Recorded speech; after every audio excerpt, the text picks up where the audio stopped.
बोरकर गुरुजी, विश्व ज्योतिषाचार्य, ब्रह्मांड ज्योतिष कार्यालय, मुक्काम पोस्ट रावेर, जिल्हा जळगाव, महाराष्ट्र 425508 हा रावेरचा पिनकोड नंबर आहे आणि माझा व्हॉट्सअप नंबर आणि मोबाईल नंबर एकच आहे 9850015558. ब्रह्मांड ज्योतिष कार्यालयाची कुठेही शाखा नाही. माझ्यामार्फत कोणीही मार्गदर्शन करत नाही. मी स्वतः मार्गदर्शन करतो. आपणाला प्रत्यक्ष भेटायचं असेल तर भेटू शकतात. आदल्या दिवशी फोन करायचा आणि निघताना पण फोन करायचा. काही जण आदल्या दिवशी फोन करतात, दुसऱ्या दिवशी येत नाही. त्यांना काही कारणास्तव येऊ शकत नाही, परंतु मी अडकून बसतो हे लक्षात घ्या. आणि काही जणांना मार्गदर्शन पासून ते वंचित राहतात, म्हणून जे निघताना फोन करतील त्यांच्यासाठी मी हजर राहील. आजचा व्हिडिओ नंबर आहे 599. व्हिडिओ क्रमांक आहे 599. प्रथम माझी पत्नी स्वर्गीय सौ निर्मलाबाई बोरकर यांना अभिवादन करूया आणि आजच्या कार्याला सुरुवात करूया. वर्तमान एक समस्या जी मोठ्या प्रमाणावर आहे प्रत्येक समाजात, प्रत्येक जातीत आणि खास करून संपूर्ण देशामध्ये म्हटले तरी चालेल, विवाहाची समस्या. वाढते विवाह हा एक अत्यंत समस्याग्रस्त आणि त्रस्त अशी गोष्ट झालेली आहे. त्यामुळे ज्यांचा विवाह विलंब लागत आहे ते मुलं मुली तर चिंतित असतात, पण त्यासोबत आईवडील पण चिंतित असतात. झोप लागत नाही, केव्हा विवाह होईल केव्हा नाही अशी परिस्थिती निर्माण होते. आता याला तुम्हाला विज्ञान कुठेही सहाय्यभूत होणार नाही, कारण विज्ञानानेच ही समस्या आणलेली आहे.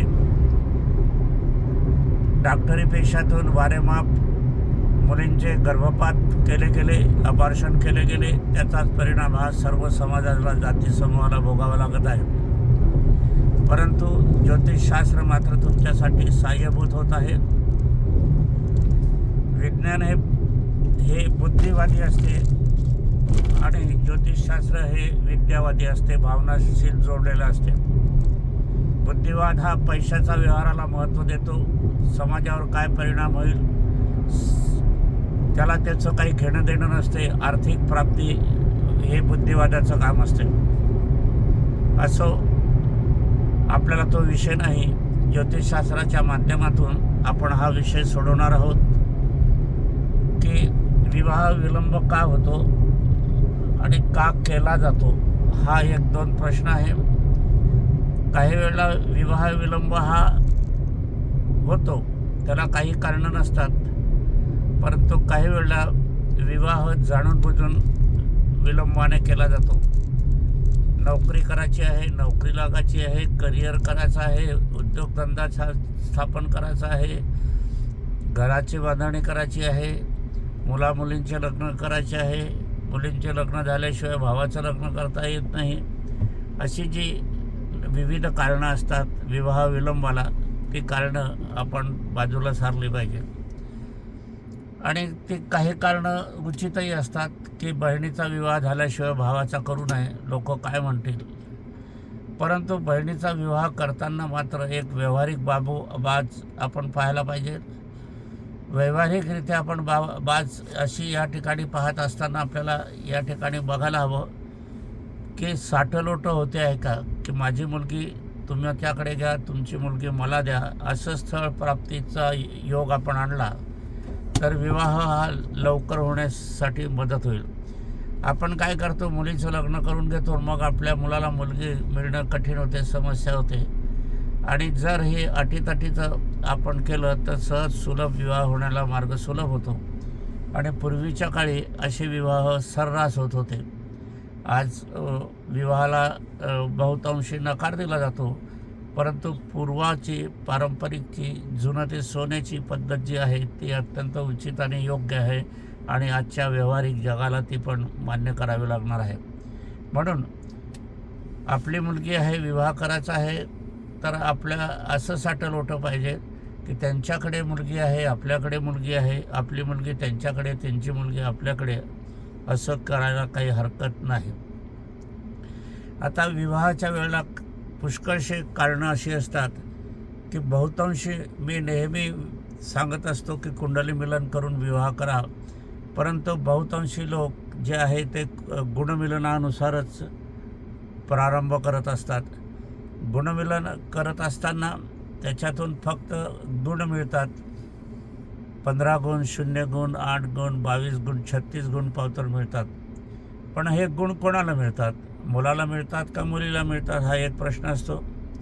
पण हे दोघं मिळून असतात. आता 18 गुणाच्या वर, आता पहा गंमत कशी आहे या ठिकाणी. 18 गुणाच्या वर असला की विवाह करावा, संमत करावा असं पंचांगशास्त्र सांगतात. आता 18 विभागले आपण दोघांना, तर 9 आले, म्हणजे किती कमी गुण आले. आणि मग कमी इतक्या 9 गुणावर तुम्ही विवाह करता, मग तो सुखाचा होईल याची गॅरंटी काय? याच्याविषयी शंका उपस्थित अवश्य होते. दुसरं असं की गुणमिलनामध्ये नाडी दोष दाखवला जातो.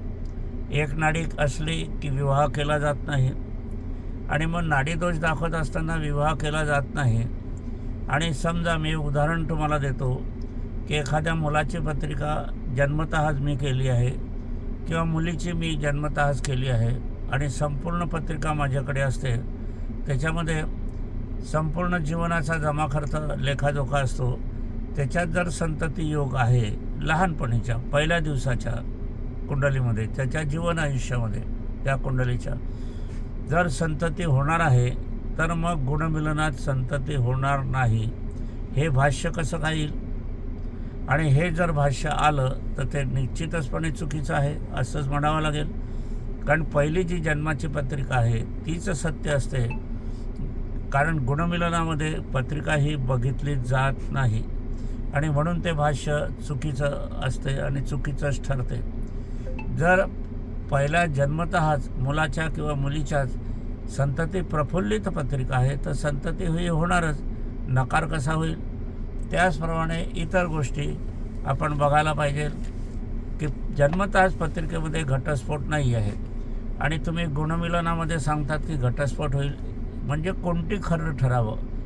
जन्मतःची पत्रिका खरी ठरावी का गुणमिलनात सांगलेलं भाष्य खरं ठरावं? याबाबत एक इथे प्रश्नचिन्ह उभा राहतो. त्याच्याबद्दलही आता सगळं जर आपल्याला बघायचं असेल, सासूसुनाचे संबंध कसे राहतील, संतती होणार आहे की नाही, अफेअर आहे की नाही. आता अफेअरचा प्रश्न हा फार गंभीर प्रश्न निर्माण झालेला आहे. अफेअर म्हणजे बोलाचाली इकडे तिकडे, आणि लव अँड रिलेशन्स पद्धतीत तर आता सांसारिक सुख घेण्याची परवानगी सरकार मान्य झालेली आहे. म्हणजे काय करावं? म्हणजे समाज हा निकोप कोणत्या पद्धतीने पुढची पिढी तयार होणार आहे याविषयी प्रश्नचिन्ह आहे. असे कायदे का निर्माण केले जातात हे प्रश्नचिन्ह आहे. कायद्याची बाजू आपल्या या ठिकाणी फक्त हा अधिकार संसदेला आहे आणि विधानसभेला आहे, आणि जनतेला मात्र अधिकार नाही की जनता ज्या आमदार खासदारांना निवडून देते, प्रतिनिधी निवडून देते, त्यांना न विचारता कायदे कसे काय केले जातात हा एक प्रश्न निर्माण होतो. त्याच्यात काहीतरी बदल झाला पाहिजे. व्यापारिक कायदे करायचे असेल तर व्यापाऱ्यांना विचारायला पाहिजे, शेतकऱ्यांविषयी कायदे करायचे असेल तर शेतकरी वर्गाला विचारायला पाहिजे, सांस्कृतिक सामाजिक असे वैवाहिक प्रश्न असले तर ज्योतिष पंडित विद्वानांना, इतर सामाजिक घटकांना विचारलं पाहिजे. पण तसं विचारलं जात नाही. आता शिक्षणामध्ये पाहिलं आपण, नीटची परीक्षा हवीच कशाला हा माझा एक प्रश्न असतो. कारण की पूर्वीच्या काळी 11वी 12वी झाले की वैद्यकीय क्षेत्रामध्ये प्रवेश मिळत होता, मग आता का नाही मिळत? आणि पहिले वैद्य पाहिले आता तर डॉक्टरपेक्षा सरस होते, त्यांच्या हातून एकही मृत्यू होत नव्हता. आता प्रत्येक डॉक्टराच्या लिस्टेवर किती मृत्यू आहे एक संशोधनाचा विषय होईल. म्हणजे जे वर्तमान स्थितीमध्ये चाललेलं आहे तर हा चुकीच्या मार्गाकडे चाललेला आहे, आणि चुकीच्या मार्गाकडे झालेलं असल्याकारणाने जनतेला समस्याला सामोरं जावं लागत आहे. म्हणून मला इथे सांगावं असं वाटते आहे की ज्या वेळेला कुंडली मिलनच करून विवाह करायचा, समजा कुंडली मिलनामध्ये जर एखाद्या वेळेस एक समस्या निघाली, काही उदाहरणार्थ की सासूसुनाचे वाद आहे किंवा संततीविषयी किंवा आरोग्याविषयी असे काही प्रश्न निघाले तर त्याच्यावर काही उपचार उपासना आहेत का? ज्योतिषशास्त्रामध्ये टॅबलेट नाही, सलाईन नाही किंवा ICU रूम नाही की क्रिटिकल हॉस्पिटल नाही. इथे फक्त उपासना असतात. आणि ज्या वेळेला मनुष्य जात निर्माण झाली, निसर्ग निर्माण झाला, त्यावेळेला उपासना आराधनाच होत्या, इतरत्र काही नव्हते. इंजेक्शन तर आता आलेली आहे. चिरफाडच्या वस्तू पूर्वी होत्या परंतु त्या नीटनेटक्या होत होता, आता गॅरंटी नाही. आता दवाखाने म्हणजे आपण जर पाहायला गेले की कोरोनाच्या वेळेला सगळं विज्ञान फेल झालं. लाखो रुग्ण मृत्युमुखी पडले. ट्रीटमेंट घेऊन सुद्धा MD डॉक्टरसुद्धा फेल गेले आणि मग मृत्यूला कवटाळावं लागलं. परंतु हा जो कोरोनाचा प्रचार होता हा भयावह प्रचार होता की अशी शंका येते. माझे वडील वैद्य होते. याला डब्बा विकार म्हणत होते ते त्यावेळेला. श्वसनासंबंधित असणारे विकार, पहिला डब्बा, दुसरा डब्बा, तिसरा डब्बा असे म्हणत होते. आणि हा सहज त्यावेळेला जडीबुटीने आणि हे सुधरत होते. मोठा मुलगा अलंकार, लहान मुलगा विक्रम हे या डब्याने ग्रसित झालेले होते लहानपणीच. 1 वर्षाच्या आत अगदी मरणासन्न स्थिती झाली होती दोघांचीही. परंतु माझ्या वडिलांनी अगदी 3 पुढ्यात त्यांना बरं केलं. तर आज एकाचं वय 52-55 आहे, दुसऱ्याचं वय 48 पावतर आहे. दोघांनाही मुलं आहे. एकाला तर नातू झालेलं आहे, नातही झालेली आहे, मला पंटू झालेला आहे. म्हणजे असे ते वैद्यकशास्त्र प्रगत होते. आता याची गोष्ट आपल्याला ज्योतिषशास्त्राच्या माध्यमातून आपण कळत होतं की ते अगदी नक्षत्र योगावर, शुभमुहूर्तावर जंगलामध्ये जाऊन जडीबुटी आणायची आणि शुभमुहूर्तावर त्याचं लवण करायचं, त्याचं भस्म करायचं, त्याचे काढे तयार करायचे आणि ते आपल्याला लहान बालकांना, मोठ्या माणसांना, पुरुषांना, स्त्रियांना ते द्यायचे आणि यशस्वी होते.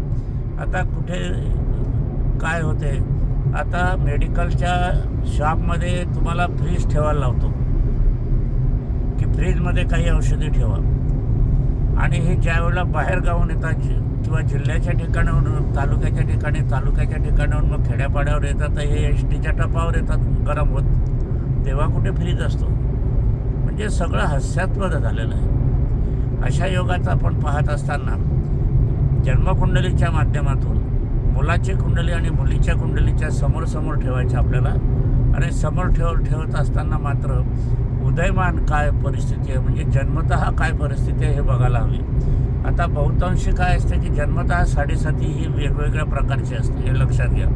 7.5 ही जन्म झाल्यावर लागली आहे का, 7.5 ही गर्भात असताना लागली आहे का, 7.5 मातेला पण होती का, 7.5 ही पित्याला होती का, हे लक्षात घ्यायला पाहिजे. कारण की 7.5चा अंमल हा अगदी काही वेळेला भयंकर, अतिभयंकर स्वरूपात आपल्याला मिळतो.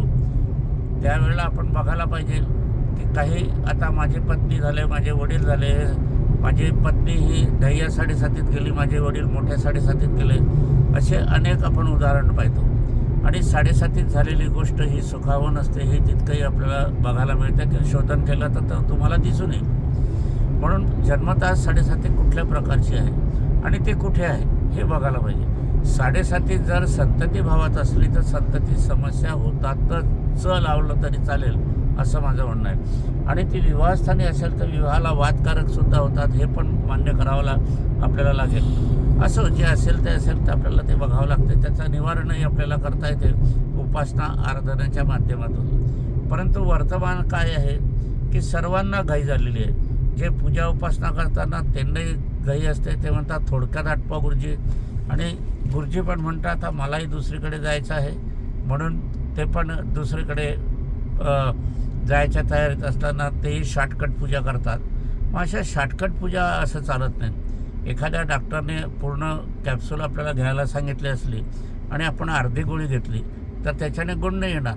म्हणून आपल्याला पूर्ण जसं सांगितलं असेल, जी औषधी जेवणाच्या पूर्वी हे सांगितले ते जेवणाच्या पूर्वी घ्यायची, जी जेवणाच्या नंतर सांगितली जेवणाच्या नंतर घ्यायची असेल, 4 दिवसाने 8 दिवसांना घेणारी औषधी त्याप्रमाणे घ्यावी लागेल. त्याप्रमाणे सुद्धा उपासनासुद्धा आराधना ह्या असतात, हे लक्षात घ्यायला पाहिजे.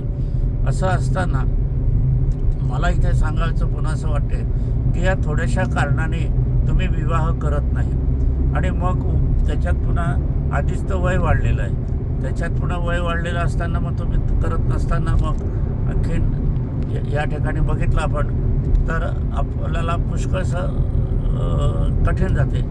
म्हणून विवाह लवकरात लवकर करण्यासाठी काही गोष्टी या आपण ज्योतिषशास्त्राच्या माध्यमातून जाणकार ज्योतिषाकडनं सोडून द्यावे आणि विवाहाला संमती द्यावी. हा व्हिडिओ आपण रावेरून नाशिककडे प्रयाण करत आहे. तर 40गाव नस्तत्पूरून मनमाडकडच्या रोडवर रस्त्यावरच्या आपण जात असताना करत आहोत. पुढचा व्हिडिओ आपण बघणारच आहोत. आता ह्याच्याला विराम देऊया.